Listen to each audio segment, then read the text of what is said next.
Service has been offering tours of the Plum Orchard Mansion the second and fourth Sunday of each month, but soon daily motorized tours will be offered, which will take visitors there and then on to the north end of the island. So if you'd like to see the splendor of Plum Orchard, the weathered church, and other sights in between, well, you won't have to hike.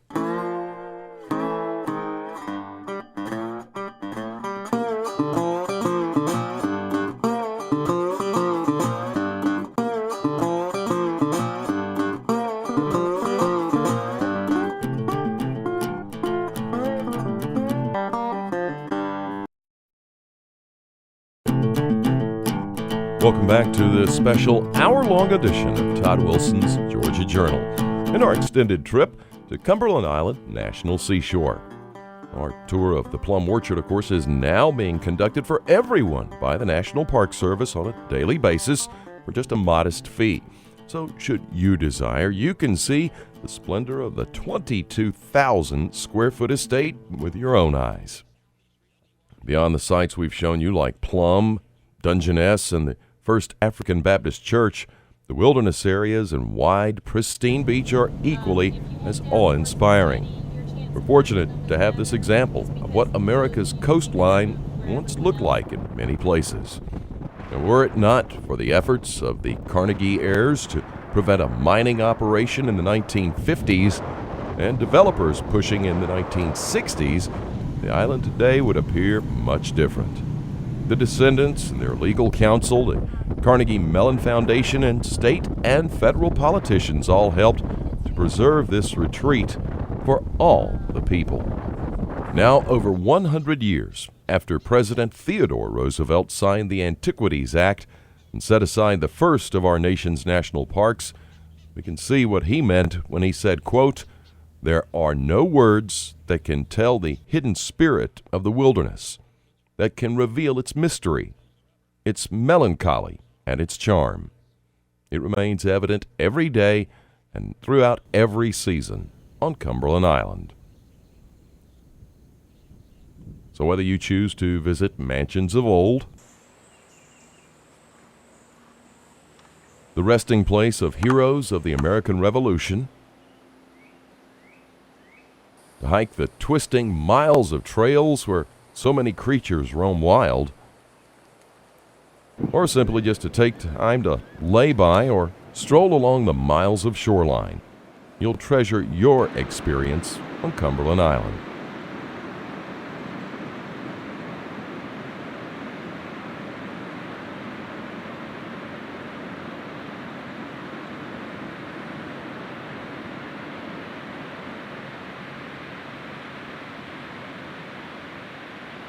Timelessness could very well be symbolized by the loggerhead turtles, who continue to return here to nest each year as they have for centuries. The DNR keeps data on the nestings of the threatened species. They usually emerge from the Atlantic Ocean from April through August to lay their eggs and then return to the sea. And then about 60 days later, the hatchlings emerge and begin their crawl back into the ocean.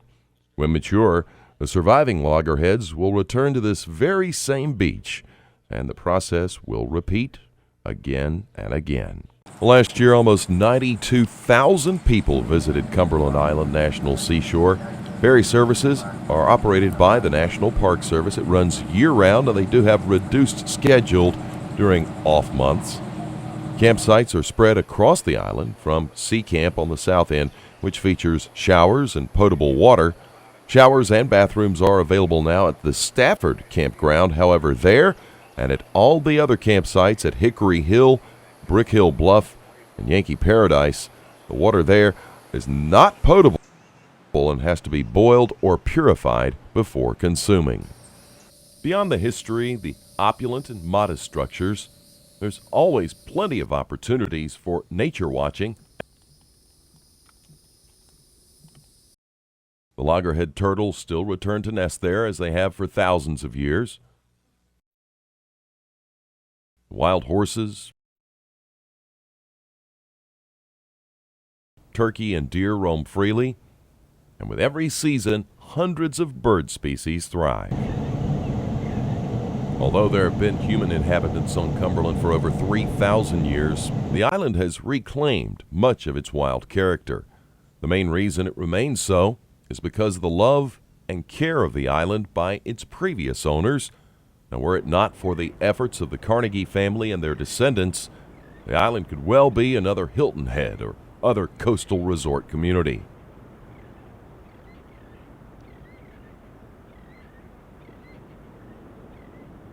Well, as hard as it is to leave, that's what we're doing. Bidding farewell to Cumberland Island National Seashore. Hope you've enjoyed our visit here on Todd Wilson's Georgia Journal.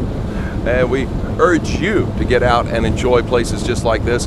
You can find out more about Cumberland Island, and there's even an online survey right now. They're taking public input about the motorized tours to the north end.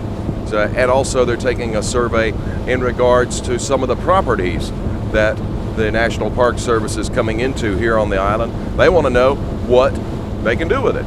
Your opinion counts. You can find out more by visiting National Park Service online. I think it's nps.org is the website. You want to check that out. As we bid farewell to Cumberland Island and even some wild horses out there grazing, we're here in South Georgia putting an end to this episode of Todd Wilson's Georgia Journal. I will look forward to seeing you next time somewhere out there in Georgia. Hey, you got a comment or an opinion you'd like to offer? Let me know. Todd at WarnerRobinsPatriot.com. You can always call me at the studio, 478-923-3416. We'll see you next time on Todd Wilson's Georgia Journal. As we wrapped up part one of our visit, we finished with a Cumberland Island sunset, leaving you this time with a sunrise from an unspoiled paradise.